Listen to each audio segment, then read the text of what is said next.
Sekundari dengan NIM 2404030028 kelas MBS 1B. Di sini saya akan mempresentasikan makalah saya yang berjudul Profil Provinsi Sumatera Barat, Ibu Kota Padang. Yang pertama itu sejarah dan latar belakang Provinsi Sumatera Barat. Sebelumnya, Sumatera Barat menjadi bagian dari Provinsi Sumatera Tengah berdasarkan Undang-Undang Nomor 10 Tahun tentang pembagian Sumatera menjadi 3 provinsi. Provinsi Sumatera Tengah saat itu mencakup Sumatera Barat, Riau, dan Jambi. Undang-Undang Darurat Nomor 19 Tahun 1957 merupakan undang-undang tentang pembentukan daerah tingkat 1 yakni Sumatera Barat, Jambi, dan Riau. Secara geografis, Provinsi Sumatera Barat terletak pada garis 0054 lintang utara sampai dengan 30 lintang selatan serta 96, sampai dengan 1053, bujur timur dengan total luas wilayah sekitar 42.297,30 km2 atau 4.229,730 ha, termasuk plus kurang lebih 391 pulau besar dan kecil di sekitarnya. Berikut beberapa bandara di Sumatera Barat, yaitu Bandara Internasional Minangkabau atau PDG. Yang kedua, Bandara Padang Panjang atau TDP. Yang ketiga itu Bandara Tabing atau TBI. Yang keempat, Bandara Rokok atau ROK. Yang kelima, Bandara Pesisir Selatan atau SPL. Selanjutnya, pelabuhan di Provinsi Sumatera Barat yaitu yang pertama Pelabuhan Muaro, yang kedua Pelabuhan Teluk Bayur, yang ketiga Pelabuhan Pansahan. Selanjutnya berikut 10 daftar pahlawan nasional asal Sumatera Barat. Pahlawan nasional asal Sumatera Barat yang pertama itu Muhammad Hatta. Muhammad Hatta lahir di Bukit Tinggi, Sumatera Barat 12 Agustus 1902. Bung Hatta merupakan pejuang kemerdekaan. Ia merupakan wakil Presiden Republik Indonesia pertama bersama dengan Soekarno dan Ahmad Suebarjo. Yang kedua, Abdul Muiz. Yang ketiga, Rasuna Said. Yang keempat, Tuanku Imam Bonjol. Yang selanjutnya Muhammad Yamin. Selanjutnya Agus Salim. Yang ketujuh, Buya Hamka. Terus selanjutnya itu ada pendidikan di Provinsi Sumatera Barat.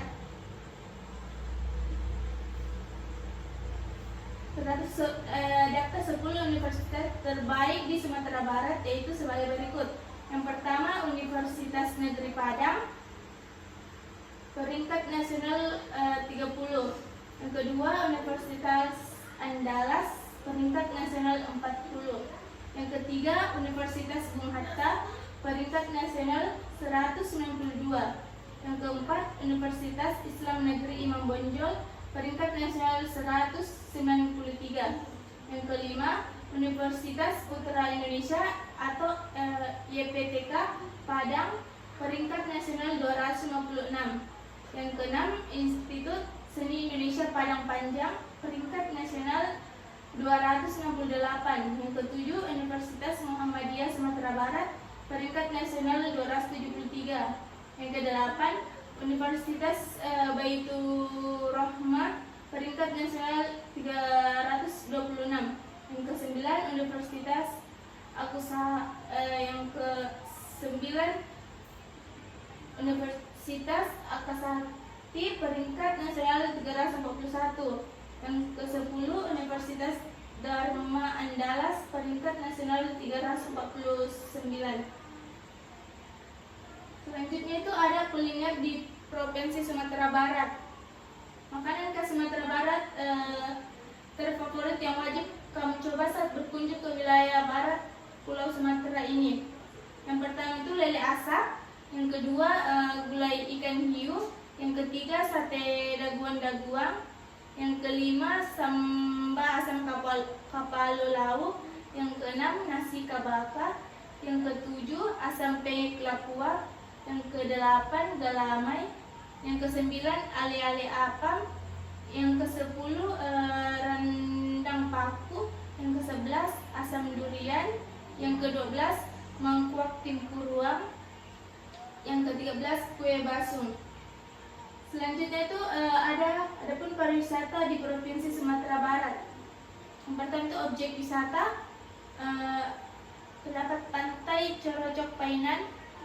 Pantai Corocok Painan merupakan salah satu pantai yang cukup terkenal di Sumatera Barat. Daya tarik utama dari pantai yang satu ini selain keindahan alamnya adalah snorkeling. Yang B, Soul Puncak Lawak. Nah, terus di Kabupaten Agam, Sumatera Barat ada tempat wisata bernama Soul Puncak Lawang. Bisa menjadi salah satu pilihan destinasi. C, air terjun Lembah Anai. Air terjun Lembah Anai adalah sebuah air terjun yang sangat terkenal di Bukit Tinggi. Terus yang kedua itu peninggalan sejarah. Berikut ini daftar beberapa situs peninggalan sejarah yang ada di Provinsi Sumatera Barat. Yang pertama, Balai Saruang. Balai Saruang adalah sebuah tempat bersidang yang didirikan di Periangan. Yang kedua, ada Batu Butikam. Batu Butikam adalah salah satu benda cagar budaya bersejarah di Jorong Dusun Tuo, Nagari Lima Kaum, Kabupaten Tanah Datar, Provinsi Sumatera Barat. Yang ketiga itu Banteng Fort de Cook. Fort de Cook adalah banteng peninggalan Belanda yang berdiri di kota Bukit Tinggi, Sumatera Barat, Indonesia. Yang keempat, Lubang Jepang. Lubang Jepang Bukit Tinggi atau juga dieja Lubang Jepang adalah salah satu objek wisata sejarah yang ada di kota Bukit Tinggi, Sumatera Barat, Indonesia. Yang kelima, Istana Pagaruyung. Istana bahasa yang lebih terkenal dengan nama Istana Pagaruyung adalah sebuah istana yang terletak di Kecamatan Tanjung Emas, Kota Batu Sangkar, Kabupaten Tanah Datar, Sumatera Barat. Yang keenam, makam Syekh Burhanuddin. Yang ketujuh, Banjir Batu Besar atau Megalit. Yang kedelapan, Prasasti Batu Basure. Yang kesembilan, Prasasti Kuburajo.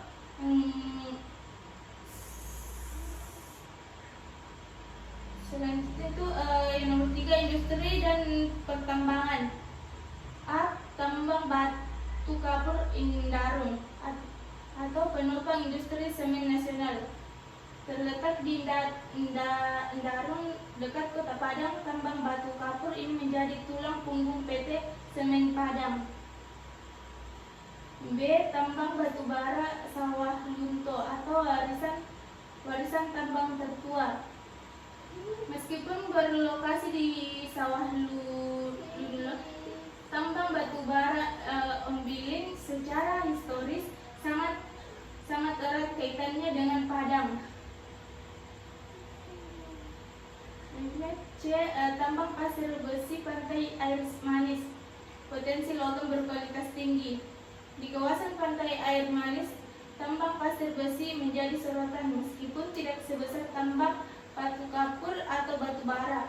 Pasir besi dari tambang ini memiliki kandungan mineral tinggi yang menarik industri logam dan baja. D, tambang emas Sijunjung.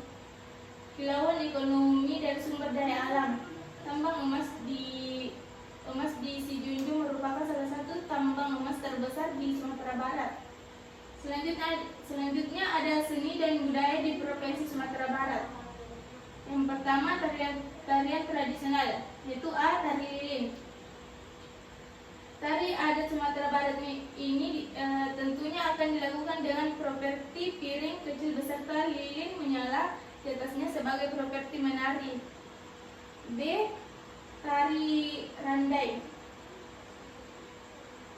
Tarian Sumatera Barat bernama randai adalah tarian nasional unik karena terdiri dari gabungan kesenian dari gerakan maupun formasi. C. Tarian dinding badinding. Tarian dinding badinding yang disebut juga dengan tari indang adalah tarian Sumatera Barat kebudayaan masyarakat Minang. D. Tari pasambahan. Tari pasambahan adalah tarian dari Sumatera Barat terutama masyarakat Minangkabau. Yang kedua itu rumah adat. Contoh jenis-jenis rumah adat Sumatera Barat beserta gambar dan penjelasannya. A. Rumah gadang Gajah Maharam. Rumah adat ini dapat ditemui di daerah Kota Solok, Sumatera Barat. Asal-usul nama Gajah Maharam sendiri berasal dari bentuk rumah adat yang menyerupai seekor gajah yang sedang mengeram. B. Rumah gadang Gojong Lima. Rumah yang banyak ditemui di Kota Payakumbuh, Provinsi Sumatera Barat. Yang Sumatera Barat ini memiliki bentuk yang mirip dengan rumah gadang Gajah Maharam. C. Rumah gadang Surambi Papek. Rumah ini memiliki parkiran kiri dan kanan yang disebut Bapak Muko atau Papek, yang berarti pintu belakang. Yang ketiga itu ada senjata tradisional. Yang pertama, kurambiat. Senjata tradisional yang satu ini memiliki beragam penamaan di setiap daerah Provinsi Sumatera Barat seperti karambit dan kurambiat. Yang B. Sumpitan. Sumpitan merupakan senjata yang sangat pas digunakan untuk teknis serangan jarak jauh. Yang ketiga itu piarik. Piarik merupakan senjata tradisional dengan 3 mata atau mudah dikenal dengan sebutan trisula. Selanjutnya itu ada lagu daerahnya. Yang A. Ayam dan Lapar. Ayam dan Lapar merupakan lagu daerah Sumatera Barat yang populer. Lagu ini mengisahkan pengalaman seseorang yang merasa kehilangan sesuatu yang sangat berarti baginya. B. Kampuang nan jauh di Mato. Lagu daerah Sumatera Barat yang populer berikutnya adalah Kampung nan jauh di Mato. Kampung nan jauh di Mato mengisahkan tentang seorang yang merindukan kampung halamannya. Selanjutnya suku Minangkabau, Sakai, Talang Mamak, Kerinci, Kubu. Suku Melayu, suku Mentawai, dan suku Bonai. Yang keenam itu bahasa daerah. Yang pertama bahasa Minangkabau atau bahasa Minang. Yang kedua bahasa Mentawai. Yang ketiga bahasa Melayu. Adapun pakaian adatnya, yang pertama itu busana tradisional wanita Minang. Pakaian limpape rumah dan gadang, baju bantabueng atau baju bertabur.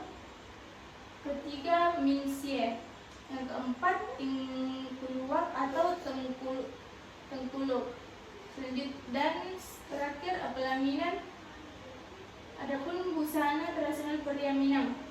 Yang pertama pakaian penghulu, yang kedua sarawa, yang ketiga sesampiang atau sesamping. Yang kedelapan identitas daerah. Flora dan fauna identitas yang dimiliki adalah pohon andalas atau Morus mocroura dan Kaua raja atau Argusianus argus. Yang kesembilan alat musik tradisional. Alat musik tradisional ini tergolong langka, baik dari bahan pembuat, bentuk maupun fungsinya. Yang kesepuluh julukan. Padang adalah ibu kota Sumatera Barat, kota yang menjadi pintu gerbang bagian barat Indonesia dari Sumatera Hindia. Ini dikelilingi oleh perbukitan dan lebih dari separuh wilayahnya adalah hutan lindung. Selanjutnya ada sumber daya alam di Provinsi Sumatera Barat. Sumatera Barat salah satu provinsi di Indonesia yang kaya akan sumber daya alam, memiliki berbagai potensi yang beragam. Berikut adalah gambaran sumber daya alam provinsi ini. Yang pertama, pertanian dan perkebunan. Sumatera Barat dikenal dengan daerah agraris dengan tanah yang subur. Beberapa komoditas utama di sektor ini meliputi yang pertama itu padi. Kabupaten seperti Solok sering disebut sebagai lumbung padi karena tingginya produksi beras, termasuk varietas unggulan seperti beras Solok. Yang kedua, kebun teh. Salah satu lokasi yang terkenal adalah kebun teh Alahan Panjang di Kabupaten Solok. Kawasan ini terletak di ketinggian sekitar 1.400 sampai 1.600 meter di atas permukaan laut, sehingga sangat cocok untuk budidaya teh. Yang ketiga itu kopi. Daerah seperti Solok Selatan dan tanah datar menghasilkan kopi Arabica yang berkualitas tinggi. Selanjutnya itu coklat, karet, dan kelapa sawit. Komoditas ini banyak dihasilkan di daerah pesisir selatan dan Pasaman. Yang terakhir, kayu manis. Kabupaten Kerinci hingga perbatasan Sumatera Barat adalah salah satu penghasil utama rempah ini. Yang kedua, perikanan dan kelautan.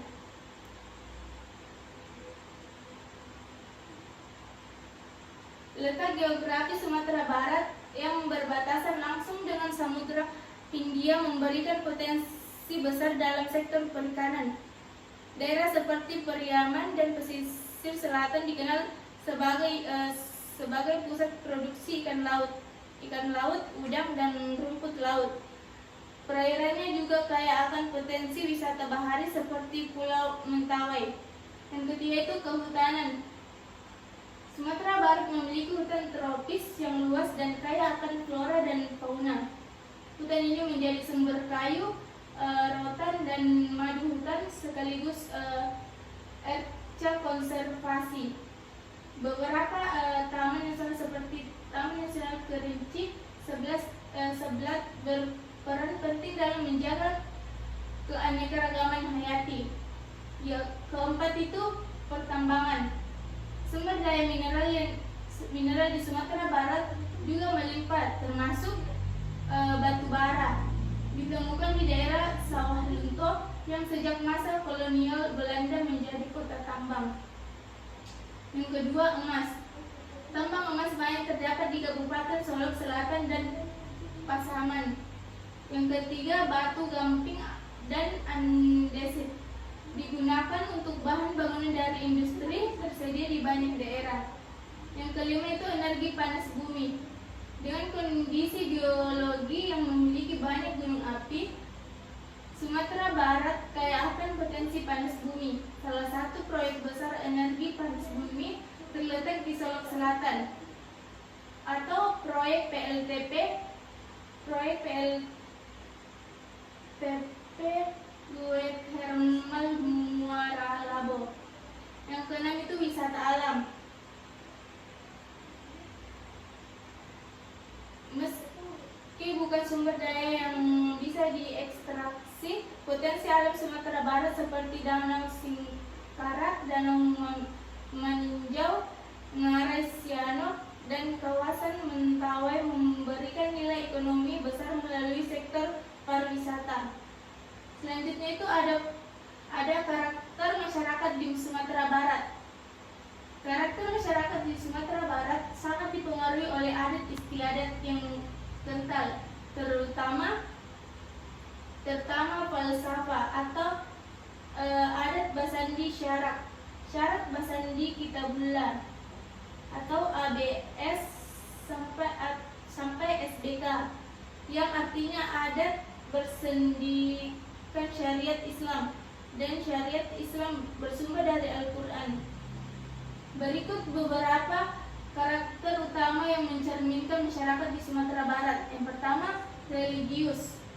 Sebagai masyarakat yang mayoritas beragama Islam, nilai-nilai agama sangat kuat dalam kehidupan sehari-hari. Yang kedua itu menjunjung tinggi adat istiadat. Yang ketiga, kuat dalam rasa kekeluargaan dan gotong royong. Yang keempat, berjiwa dagang dan mandiri. Yang kelima, terbuka dan demokratis.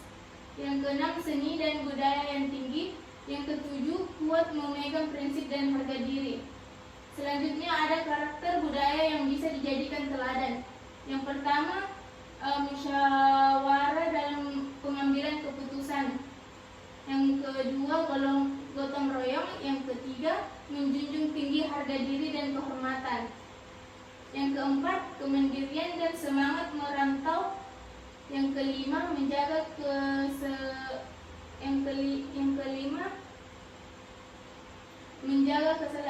keselarasan adat dan agama.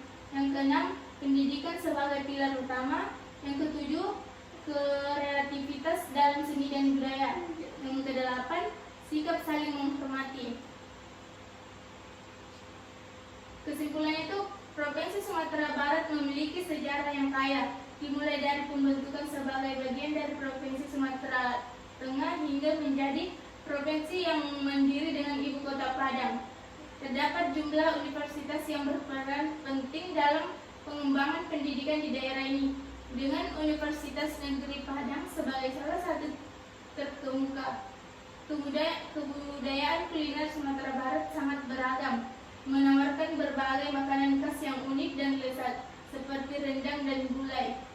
Provinsi ini kaya akan objek wisata alam dan sejarah, seperti Pantai Carocok dan air terjun Lembah Anai, yang menarik pengunjung baik lokal maupun internasional. Seni tari dan budaya Minangkabau menunjukkan keunikan dan kekayaan tradisi yang masih dilestarikan hingga kini. Provinsi Sumatera Barat memiliki potensi sumber daya alam yang melimpah, yang berkontribusi signifikan terhadap perekonomian daerah.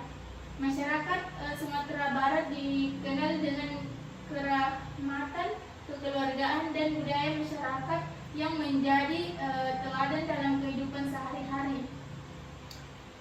Sekian presentasi saya. Wassalamualaikum warahmatullahi wabarakatuh.